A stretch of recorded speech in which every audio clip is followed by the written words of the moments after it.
কবরস্থানের পাশে দিয়ে গেলে আজকে আমরা ওই কবরস্থানের সালাম দিতে জানি না। আজকে বাড়িতে গেলে আমরা বাড়িতে কেমন করে সালাম দিতে হয় তাও জানি না। আজকে আমরা মুসলমান, আজকে আমরা দাঁড়িয়ে রাখি না। আজকে নবী মুস্তাফা সাল্লাল্লাহু তাআলা আলাইহি ওয়াসাল্লামের নাম কানা কি অনেক মুসলমান জানি না। আমাদের শেষ নবীর নাম কি আমরা অনেক মুসলমান আছি জানি না। আছে না নাই? আছে। বাংলাদেশে এক সাংবাদিক একজনকে জিজ্ঞাসা করছে যে আমাদের শেষ নবীর নাম কি? তো বলছে শেখ হাসিনা। কথা বুঝতে পারলেন না? তো বলছে শেখ হাসিনা। অনেক মুসলমান জগতের মধ্যে আছে আমার নবী মুস্তাফা সাল্লাল্লাহু তাআলা আলাইহি ওয়াসাল্লামের নামখানা পর্যন্ত জানে না। বাবারে আজকে দয়ার নবী মুস্তাফা সাল্লাল্লাহু তাআলা আলাইহি ওয়াসাল্লামে যদি দরুদ না পড়ে, আজকে নবীর প্রতি যদি মহব্বত আনতে না পারে, আজকে মসজিদে গিয়ে নামাজ যদি না পড়তে পারে, আজকে যদি রমজান মাসে রোজা না রাখতে পারে, আজকে তারাবি যদি না পড়তে পারে, আপনি যখন মারা যাবেন, আপনি যখন ইন্তেকাল করবে, ওই কবরে আল্লাহর ফেরেশতা তিনটা প্রশ্ন করবে। এক নম্বর প্রশ্ন হলো তোমার রব কে, দ্বিতীয় নম্বর প্রশ্ন হইল তোমার ধর্ম কি, তৃতীয় নম্বর প্রশ্ন হলো তোমার নবী কে। হ্যাঁ বাবা, আজকে এই তিনটা প্রশ্নের উত্তর যদি দিতে পারে আমার নবী মুস্তাফা সাল্লাল্লাহু তাআলা আলাইহি ওয়াসাল্লাম, বাবা আপনার আমার কবরে চলে আসবে, প্রশ্ন করবে তোমার রব কে। আমরা বলবো রব্বি আল্লাহ। তোমার ধর্ম কি? আমি বলবো, আমরা বলবো ইসলাম। বলবে হাজা রাসূল। আমার নবী মুস্তাফা সাল্লাল্লাহু তাআলা আলাইহি ওয়াসাল্লাম যখন কবরে আসবে, ফেরেশতারা জিজ্ঞাসা করবে তোমার নবীকে। আমরা আঙ্গুল দিয়ে দেখাবো আমার নবীকে। আর যারা নবীকে চিনতে পারবে রে বাবা, আমার আল্লাহ তাবারক তাআলা ওই বান্দাকে সুসম্মানে সম্মানিত করে জান্নাতের মধ্যে প্রবেশ করাইবে, জান্নাতি পোশাক পরাইবে, জান্নাতি খাবার দেবে। আর যারা নবীকে চিনতে পারবে না তাদের স্থান জাহান্নামের মধ্যে হবে। বাবাজি ভাইরা, আজকে জগতের মধ্যে যদি নবীর সঙ্গে প্রেম ও মহব্বত যদি রাখতে না পারি, আজকে জগতের মধ্যে নবীর শানে দরুদ পড়তে যদি না পারি, আজকে জগতের মধ্যে আজকে নবী মুস্তাফা সাল্লাল্লাহু তাআলা আলাইহি ওয়াসাল্লামের শানে সালাত ও সালাম যদি পড়তে না পারি, ওই কবরে নবী চেনা যাবে না। আজকে জালসায় যাইয়া মেলাতে ঘুরলে বাবা নবী চেনা যায় না, জালসায় যাইয়া মেলাতে ঘুরলে বাবা নেকি পাওয়া যায় না। আজকে জালসায় যাইয়া রং বেরঙের জিনিস কিনলে বাবা নেকি পাওয়া যায় না। এই জালসার উদ্দেশ্য হলো দুয়ার মাহফিল। আমরা দুয়ায় শামিল হলাম না, আমাদের জীবনে নেকি করতে গিয়া গুনার ভাগটা বেশি হয়ে যাবে। নাকি বলেন? সে জালসা হোক আর যাই হোক, মেলা যদি বসে, ওই মেলায় ঘোরাঘুরলি করলে নেকি হয় নাকি? জি হয়, নেকি হবে না। বিরাদার মিল্লাত ইসলামিয়া। তবে বাবা আমি বলবো যারা মেলায় ঘুরছেন, গুনাহ না করে, জীবনে অনেক গুনাহ করেছেন, আর গুনাহ না করে মাহফিলে একটু বসেন, এসে একটু দোয়া করবেন। আর আপনার আব্বা চলে গেছে, আপনার মা চলে গেছে, আপনার নানা চলে গেছে, আপনার নানি চলে গেছে, আপনার দাদা গেছে, দাদি গেছে, আত্মীয় স্বজন কেউ না কেউ পৃথিবী থেকে বিদায় নিয়েছে। আর তোমার দোয়া আল্লাহর দরবারে যদি কবুল হয়ে যায়, তোমার আত্মীয় স্বজন কবরের মধ্যে জান্নাতের মধ্যে থাকবে। জোরে বলেন সুবহানাল্লাহ। এমন কোন বাড়ি আছে যেই বাড়িতে কেউ মারা যায়নি? এইরকম কেউ বলতে পারবে? পারবে না। বেরাদার, আজকে আমার বাড়িতে আপনার বাড়িতে মারা গেছে, কালকে আমাকেও এবং আপনাকেও মারা যেতে হবে। হ্যাঁ বাবাজি ভাইরা, এই পবিত্র রমজান মাসে আমরা অনেকে অনেক রকমের প্রশ্ন নিয়ে এসে হাজির করি, অনেক রকমের আমরা সমস্যা নিয়ে এসে হাজির করি। বলে হুজুর গো, আমি ভোর রাত্রে খাবার খাইতে পারিনি, আমি ভোর রাত্রে উঠতে পারিনি, আমার রোজাটা হবে কি হবে না? বাবাজি ভাইরা, আপনি যদি ঘুম থেকে উঠতে না পারে, আর যদি আপনি সেহরি খাইতে না পারে, আজকে আপনার রোজা হয়ে যাবে। বাবারা, সেহরি খাইলে একটা নেকি পাওয়া যায়। সেহরি খাওয়া হলো আমার নবীর সুন্নাত। সুন্নাত। বাবাজি ভাইরা,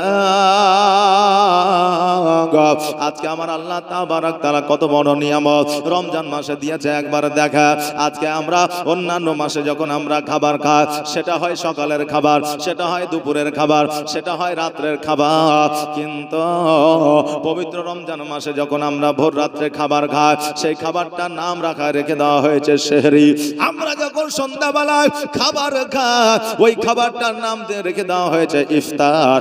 আজকে বাবাজি ভাইরা, আমরা যখন সকালবেলায় সেহরিটা খাই, ওই সেহরিটা খাওয়ার কারণে আমাদের পেট পূরণ হয়, খিদা নিবারণ হয়। ওইদিকে আল্লাহর দরবারে আমাদের জন্য নেকির খাতায় নেকি লিপিবদ্ধ হয়ে যায়।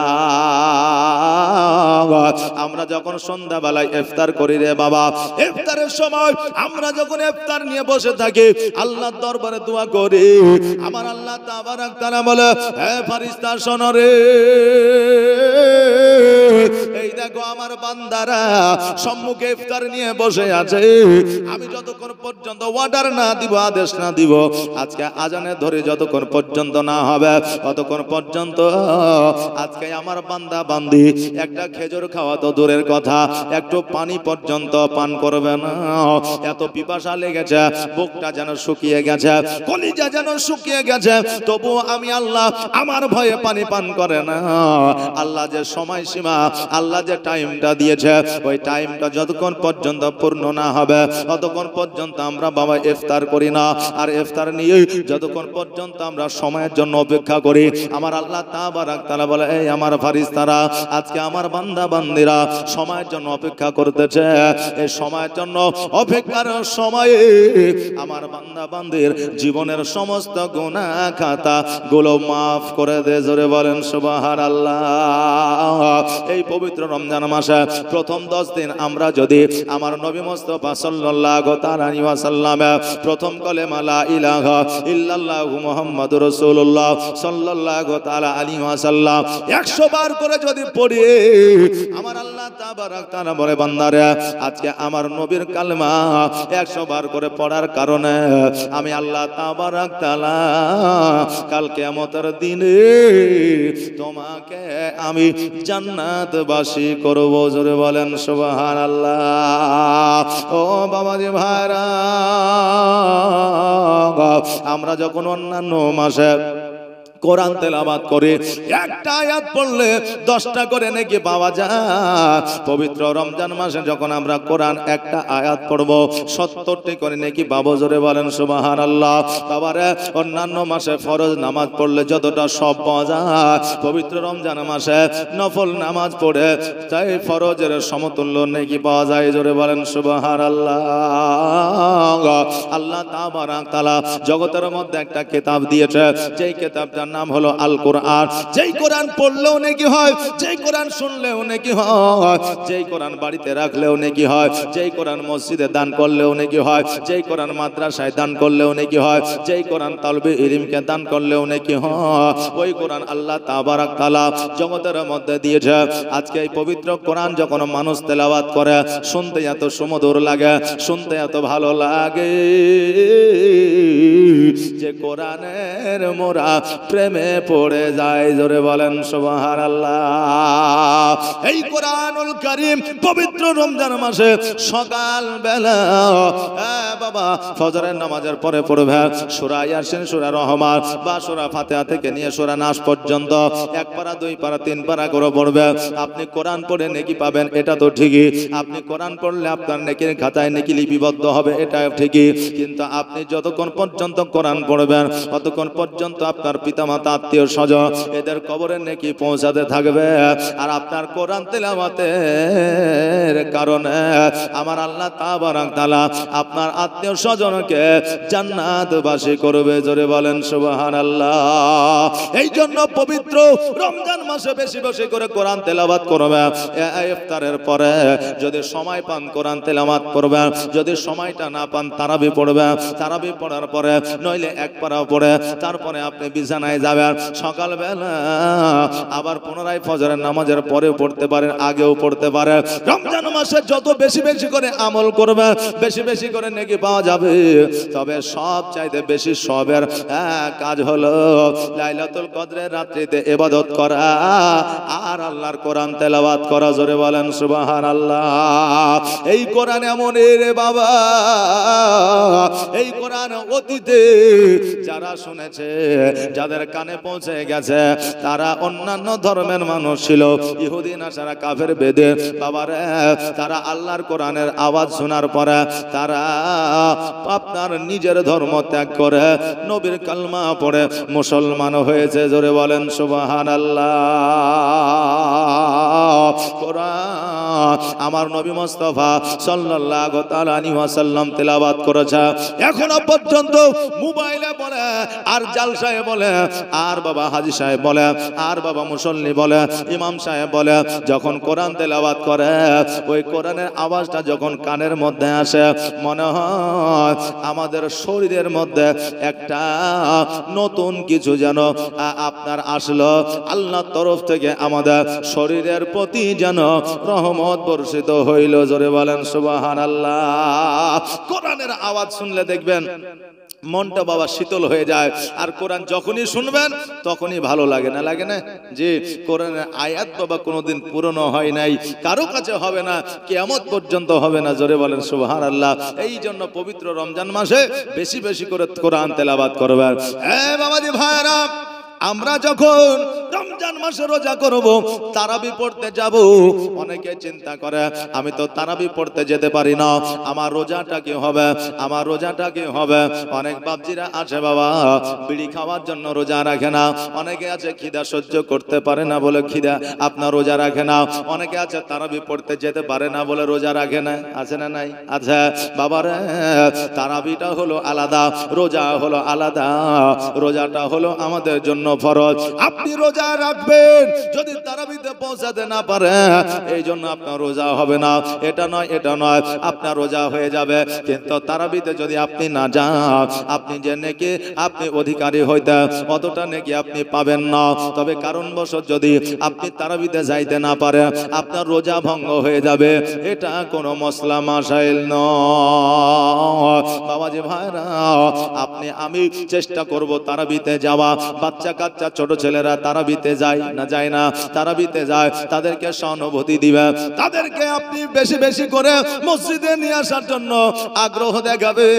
মসজিদে গেলে তাদের একটু যত্ন নিবে। বাবারে, আপনি আমাকে বলতে পারেন হুজুর গো, পবিত্র রমজান মাসে বাচ্চা কাচ্চারা মসজিদে আসে, নামাজ ভঙ্গ করে দেয়, লাফালাফি করে, মারামারি করে, হুড়াহুড়ি করে। যে এরকম হয় কি হয় না? যে এই দেখেন মসজিদে যাবে, এমন এমন ছেলে পিলে আছে বুঝলেন, নামাজে দাঁড়িয়েছে বন্ধু বান্ধব, আর পেছন থেকে বুঝলেন অন্য বন্ধু যাইয়া ওই বন্ধুর কাপড় খানকে তুলিয়ে দিবে, যে লুঙ্গি খানকে তুলিয়ে দিয়ে দুজনে লাগলে মারপিট, এইদিকে হাসাহাসি মারামারি হুড়াহুড়ি চলছে। আগে যারা মুসল্লি আছে তারা পরবর্তী তোরা কাল থেকে মসজিদে আসবে না, তোরা এই করছে সেই করছে হ্যান করছে, এই কথা বলবেন না, কারণ এটা হচ্ছে সুন্নাতের বরখলাফ। কারণ আমার নবী বলেছেন যারা বাচ্চা হবে তারা মসজিদে এসে একটু হই হট্টগোল করবে, আর তাদেরকে বুঝাইতে হবে মসজিদে আসার জন্য বারণ করা যাবে না। কারণ আজকে যদি আপনি বারণ করে দেন, মসজিদ থেকে যদি চলে যায়, ও যদি আর মসজিদের দিকে আপনার সম্মুখীন না হয়, যদি আগ্রহী না হয়, এই জন্য পুরো আপনার গুনাহ আপনার হবে। কথা কি বুঝতে পারলেন? এই জন্য আমার নবী বলেছেন, যখন দেখবে মসজিদে বাচ্চাদের পেছনে কিচির মিচির আওয়াজ নাই, চিল্লা চিল্লি নাই, হুড়াহুড়ি নাই, জানবেন পরবর্তীতে আমাদের ভবিষ্যতে মসজিদের মুসল্লি থাকবে না। কথা বুঝতে পারলেন না? এই জন্য বাচ্চা কাচ্চারা আসবে পবিত্র রমজান মাসে, তাদেরকে সহানুভূতি দেখাবেন, তাদেরকে ভালোবাসা দিবেন, তাদেরকে বুঝাবেন যে এই রকম ভাবে নামাজ হয় না, দরকার হলে মাঝে মাঝে নিয়ে নেবেন। একটা আপনারা আইন চালু করবেন, তবে বাচ্চাদেরকে মসজিদ থেকে আপনি বাড়ি পাঠিয়ে দিবেন না, বাচ্চাদের আসতে বারণ করবেন না। বাবাজি ভাইরা, এইভাবে তারাবির নামাজ আমরা যদি আদায় করি, তারাবির নামাজ যদি আমরা পড়ি, 30টা তারাবি যদি কমপ্লিট করতে পারি, তারাবি যদি আল্লাহ কবুল করে না, আজকে আমাদের জীবনের গুনাহগুলো মাফ হয়ে যাবে। আরে বাবা, আজকে পৃথিবীর মধ্যে অনেক মতভেদ রয়েছে। কেউ বলছে 8 রাকাত তারাবি, কেউ বলছে 20 রাকাত তারাবি। আজকে আমরা আহলে সুন্নাত ওয়াল জামাতের মানুষ, আমরা বলি 20 রাকাত তারাবি। আপনি বলবেন হুজুর হুজুর গো আজকে আহলে হাদিসরা বলতেছে, আজকে অন্যান্য আপনার লামাযহাবীরা বলতেছে 8 টাকা তারাবি মক্কা মদিনায় হয়। বাবাজি ভাইরা, যারা মক্কা মদিনায় গিয়েছে হজ করার জন্য তাদেরকে জিজ্ঞাসা করে নেবেন মক্কা মদিনায় এখনো পর্যন্ত 20 রাকাত তারাবি হয়। এই জন্য আমাদের নবী মুস্তাফা সাল্লাল্লাহু তাআলা আলাইহি ওয়াসাল্লামের সাহাবীগণ 20 রাকাত তারাবি পড়েছে, আমরাও 20 রাকাত তারাবি পড়বো, বলেন ইনশাআল্লাহ। এটা আওয়াজ দিয়ে বলেন না ইনশাআল্লাহ। বেরাদার, এই পবিত্র রমজান মাসে বেশি বেশি করে কোরআন তেলাওয়াত করতে কেন বলছি?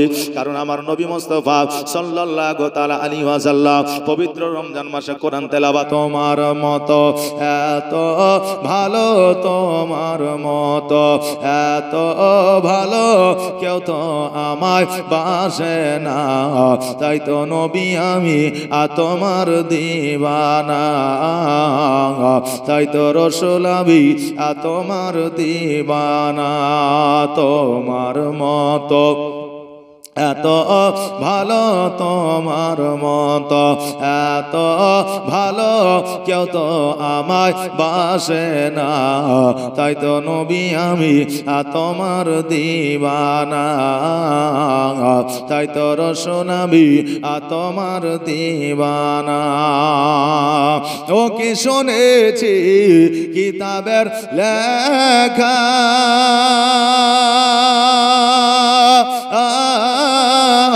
নবী ছাড়াই আমার জীবন ফাঁকা গো।